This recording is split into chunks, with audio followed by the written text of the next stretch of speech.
Hello, everyone, and welcome again to another Teacher Joseph podcast. Today, we're going to talk about ways of speaking better. There's three main points for speaking better. The first one is a close inspection of your breathing. Many of us have forgotten how to breathe out correctly. We tend to breathe in, and then we stress our stomach, and we hold our breath in, and we tend to try to speak from that because we feel stressed. Let me give you an example. Deep breath in. Hello, my name is Joseph. I'm an English teacher. And if we just take a moment to stop and analyze how much our body is stressed, you will see that that way of speaking and presenting really is not viable. What you have to do is take a big deep breath in and push your breath out. In, out. And as you breathe out, you should be carrying words on that breath. Let me explain. My name is Joseph and I'm an English teacher. So I'm saying that as I push the words, the breath out of my mouth. So nothing is being held back there. So I would invite you just for a moment to analyze and look at how you breathe out. Remember when you went to those meditation classes or yoga classes, they're always teaching you to breathe in and then push your breath out. You need to get back to that. That's what you're aiming for. And as you breathe out, it will sound much more fluent because it's carried on your natural rhythm of breath. That's point number one. Point number two is intonation, and your voice goes up and down when you're talking. And this is kind of related to breathing as well, because intonation is carried on your breath.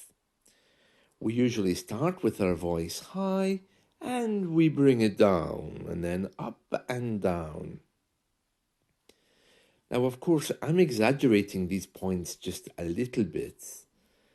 You know, I don't go to the coffee shop in the morning and say, I would like a latte, please. That would be a little bit strange to do that. But I think you understand my point. Breathing and intonation let your words flow in a more general way. If you compare that to a flat voice, words and intonation let your words flow correctly. It's cold and it's mechanical.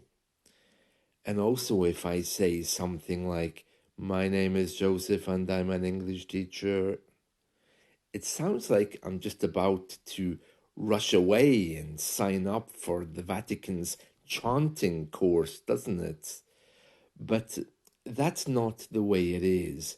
Breathing and intonation take away that feeling of flatness and allow you to speak with more authenticity and clarity.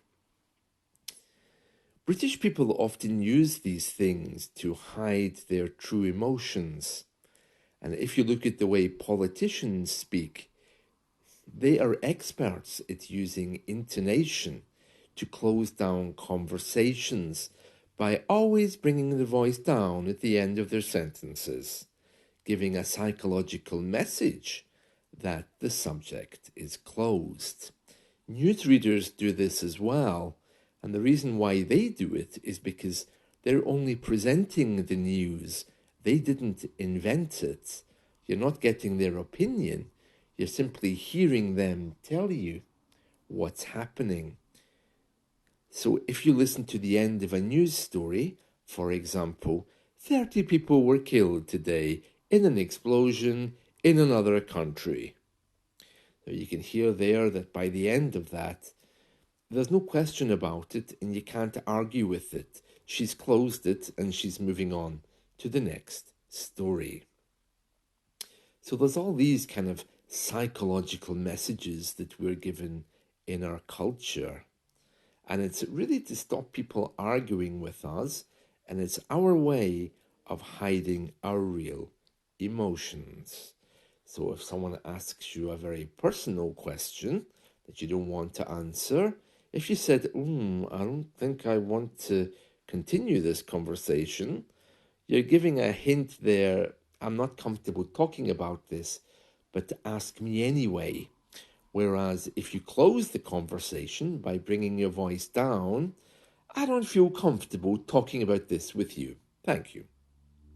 You're giving a very firm message that the conversation is closed.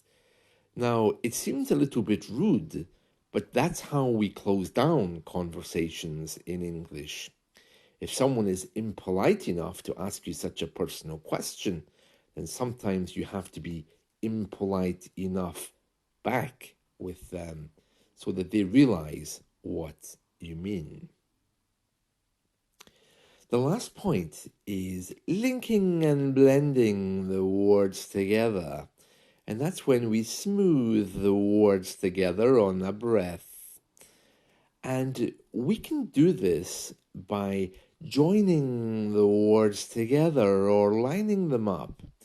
But remember, if you do that, you must stretch the words so they don't get joined together too much. So if you compare, for example, the dog attacked me and then went to eat sausages. The dog attacked me and went to eat sausages. You see, when we begin to learn English, we learn it word by word. But when we speak English, we speak it phrase by phrase. If you can imagine a short paragraph in a book, you can read it all in one paragraph. That's why we take that big deep breath in, and then we can join and link and blend the words together.